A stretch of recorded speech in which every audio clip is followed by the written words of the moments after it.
Shingeki no Kyojin Final Season. Nuansa ceritanya itu 180 derajat berubah dari sebelumnya. Tapi kok bisa ya orang-orang itu menerima dan malah menyukai perubahan ini? Mari kita bahas. この番組はご覧のスポンサーの提供でお送りします。 Oke, saya Minasan. Selamat datang kembali Sound Speak. Akhirnya aku bisa membahas topik ini dengan lega, dengan leluasa, karena semua orang, mau yang cuman anime only, mau yang ngikutin manganya sampai yang terbaru sekarang, sudah menyaksikan dengan mata kepala sendiri bahwa jagoan kita, Eren Yeager, yang selama ini digambarkan sebagai seorang pemuda yang baik hati, yang culun, yang naif, tapi punya keinginan untuk menyelamatkan manusia dengan cara membasmi para Titan, kali ini dia malah pengen membumi hanguskan manusia dengan menggunakan kekuatan Titan. Hal ini tuh jadi momentum tersendiri ya menurutku. Memang sudah menunjukkan kalau Shingeki no Kyojin ini bener-bener beda loh. Bukan berarti ceritanya nggak nyambung dari yang sebelumnya, jelas nyambung karena aku ngikutin manganya juga. Tapi nuansa ceritanya, vibe-nya, segala hal yang ada terjadi di final season ini bener-bener nggak sama dengan yang sebelum-sebelumnya. Dari season 1 sampai season 3. Nah, perubahan ini tuh sebenarnya nggak cuma terjadi di SNK aja.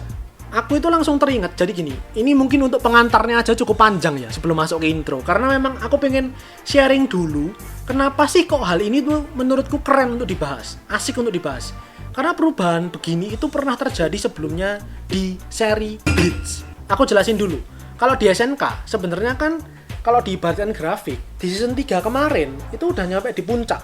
Karena semuanya udah terungkap, apa yang menjadi misteri, apa yang menjadi rasa penasaran para fans, itu semua sudah jelas, udah clear tentang asal-muasal Titan, tentang ada 9 Titan, ternyata kalau Titan itu berasal dari manusia, ternyata ada peradaban manusia di luar tembok, ternyata ada bangsa Eldia, bangsa Marley, dan lain sebagainya, kan udah jelas sebenarnya.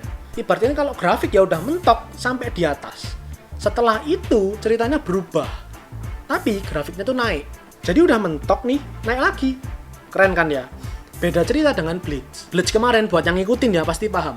Bleach itu ibaratkan kalau grafik, itu ceritanya udah mentok di puncaknya. Itu waktu lawan Aizen. Aizen ini kan digambarkan sebagai sosok yang udah kuat banget, OP banget, super dewa, evolusinya tebel banget, gak bisa dikalahin. Tapi ternyata, ya ujung-ujungnya tetap aja bisa dikalahkan sama Ichigo. Dengan harga, Ichigo harus merelakan kekuatan Shinigami-nya, dia jadi manusia biasa, tapi dia belajar Fullbring. Jadi kita balik ke grafik tadi, waktu lawan Aizen itu udah mentok di puncak ini. Setelah itu masuk ke arc Fullbring ya kan, itu turun. Kalau Shingeki no Kyojin tadi naik, ini turun. Kok bisa gitu? Ini akan aku jelaskan. Ini memang, mungkin kalau aku bisa bilang, apa sih faktor yang bikin Shingeki no Kyojin itu menjadi sebuah seri yang fenomenal, luar biasa keren, luar biasa masterpiece? Sebenarnya tema utamanya seperti itu. Tapi kalau aku tarik dengan perubahan-perubahan yang terjadi ini, kenapa ada seri yang perubahannya itu bisa diterima, disukai, dan bahkan Eren menjadi jahat ini terserah. Kalian mau nyebut dia antagonis, protagonis, mau nyebut dia hero atau villain atau anti-hero atau apapun, itu ada orang yang mendukung malah. Tapi di Bleach, kalian boleh cari di internet ya, itu banyak banget orang yang kecewa, gak suka, maki-maki arc Fullbring-nya Bleach ini tadi. Kenapa bisa gitu? Mari kita diskusi sama-sama seperti biasa. Jadi karena pengantarnya sudah cukup lama, mari langsung kita mulai. Silakan di like, share, subscribe kalau kalian menyukai pembahasan kali ini. Jangan lupa di follow Instagram Sound Speak.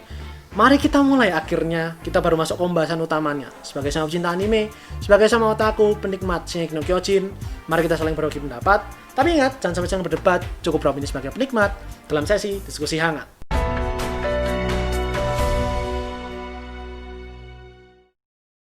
Langsung aku mulai.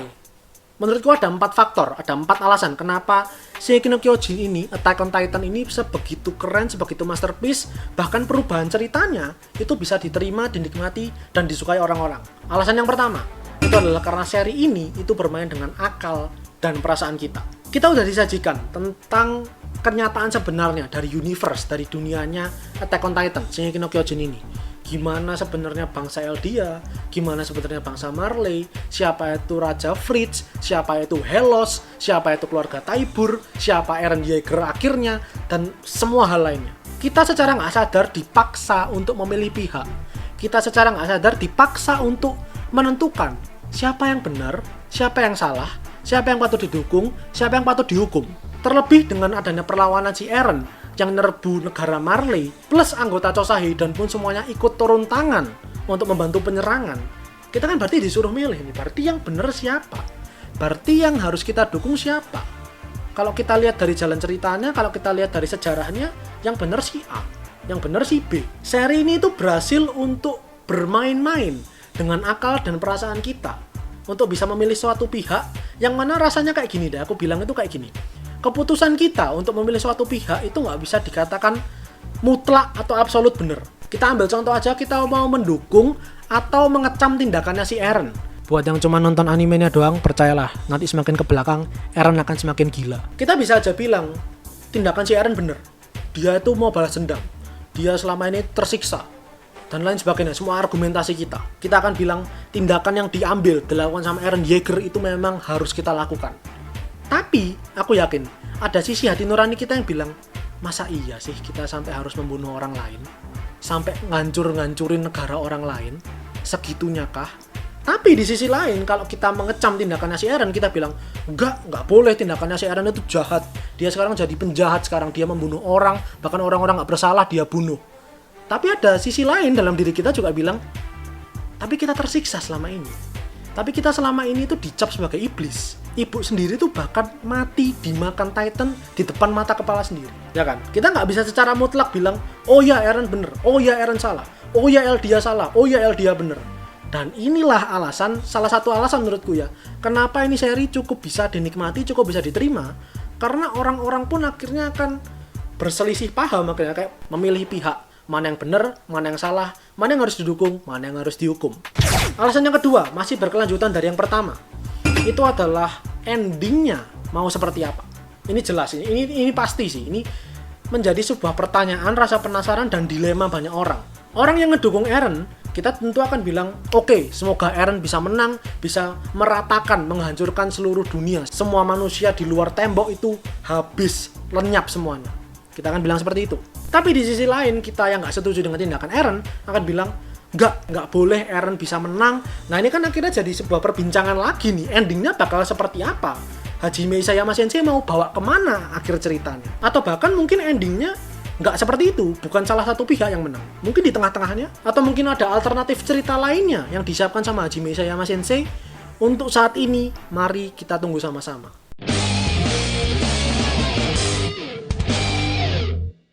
Faktor yang ketiga, kenapa perubahannya itu bisa diterima? Shingeki no Kyojin secara khusus menurutku ceritanya itu padat dan rapat. Kalau kalian perhatiin ya, mau di anime, mau di manga, setiap episode atau setiap chapter, akhirnya itu selalu dibuat gantung. Semua konfliknya itu muncul satu demi satu per episode. Mungkin di season 4 ini nggak terlalu kerasa ya, karena season 4 ini aku bilang di beberapa episode awal itu pengantar masuk ke perkara Eldia Marley ini tadi.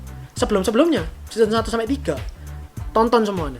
Itu ceritanya tuh selalu cliffhanging, selalu bikin orang penasaran, selalu begitu ada tulisan to be continue tuh, anjir, selesai gini doang. Mana lagi nih? Itu karena ceritanya, konflik ceritanya itu disajikan dengan rapat, dengan padat. Habis konflik ini, ada konflik ini. Habis itu ada konflik ini. Habis itu ada konflik ini. Selalu berkembang terus ceritanya. Dan itu menurutku menjadi salah satu identitas dari seri ini. Salah satu hal yang bikin aku terikat dengan seri ini tuh ya karena ini.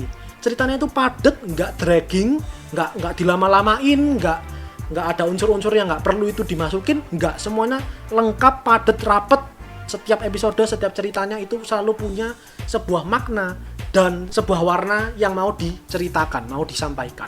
Yang terakhir, Shingeki no Kyojin itu adalah sebuah seri yang penuh dengan kejutan dan plot twist. Mulai dari dulu ternyata Eren bisa berubah jadi Titan, ternyata female Titan itu Annie, ternyata Armor Titan itu Reiner, ternyata Colossal Titan itu Bertolt, dan beragam kejutan-kejutan lainnya yang gak terduga. Kenny lah, Historia lah, Ymir lah. Ini tuh menjadi identitas lagi, unsur yang menjadi ciri khas bahwa Attack on Titan, Shingeki no Kyojin, garapan Hajime Isayama Sensei, terbitannya Kodansha, itu punya warna kejutan yang gak bisa ditebak sama sekali sama fansnya. Banyak orang berspekulasi, punya teori, ada yang bener, banyak juga yang akhirnya patah. Kejutan dan plot twistnya ini tadi, elemen ini, yang akhirnya itu bikin sampai sekarang, orang-orang itu segitu terikatnya, segitu penasarannya, segitu sukanya dengan Shingeki no Kyojin, Karena mereka tahu mereka pasti akan terkejut, asumsi, dugaan, opini mereka akan patah nantinya, dan mereka akan terpukau dengan kejutan dan jalan cerita dari Shingeki no Kyojin yang bakal tamat di bulan April 2021 nanti. Jadi itu menurutku 4 hal yang bikin Shingeki no Kyojin meskipun ada perubahan besar, ada sebuah twist yang gak terduga, 180 derajat berubah, berbeda dari sebelum-sebelumnya. Bukan berarti sepenuhnya beda ceritanya, yang tetap nyambung, tapi kan nuansa ceritanya beda nih. Itu tetap bisa diterima, tetap bisa disukai. Bahkan beberapa orang mensupport, mendukung perubahan yang ada, perubahan dari karakter Eren Yeager yang sebelumnya baik menjadi jahat. Jadi itu untuk pembahasan kali ini. Gimana pendapat kalian? Taruh aja di kolom komentar, aku pengen tahu pendapat kalian seperti apa. Mungkin kalian punya contoh lain ya, selain mungkin seri Bleach yang ada kejutan-kejutan dalam ceritanya itu. Mungkin ada seri lainnya, taruh aja di kolom komentar. Atau mungkin kalian juga punya pendapat faktor lainnya, kenapa Shingeki no Kyojin, Attack on Titan itu sebegitu diterimanya, sebegitu disukai, sebegitu didukung sama orang-orang. Apa alasannya? Juga taruh aja di kolom komentar. Jangan lupa di like videonya. Kalau kalian menyukai pembahasan kali ini, jangan lupa berkomentar. Aku ingin tahu gimana pendapat, opini, asumsi kalian soal Shingeki no Kyojin. Silahkan di-share ke teman-teman kalian, terutama yang para fans, orang-orang yang suka menggilai Shingeki no Kyojin, Attack on Titan. Dan terakhir, jangan lupa di follow Instagram Soundspeak dan subscribe buat kalian yang mau menikmati lebih banyak konten anime dan manga dari channel Soundspeak. Karena anime dan manga itu yang aku suka dan itu yang kalian suka. So I'll see you guys in the next video. Itterashai minasan.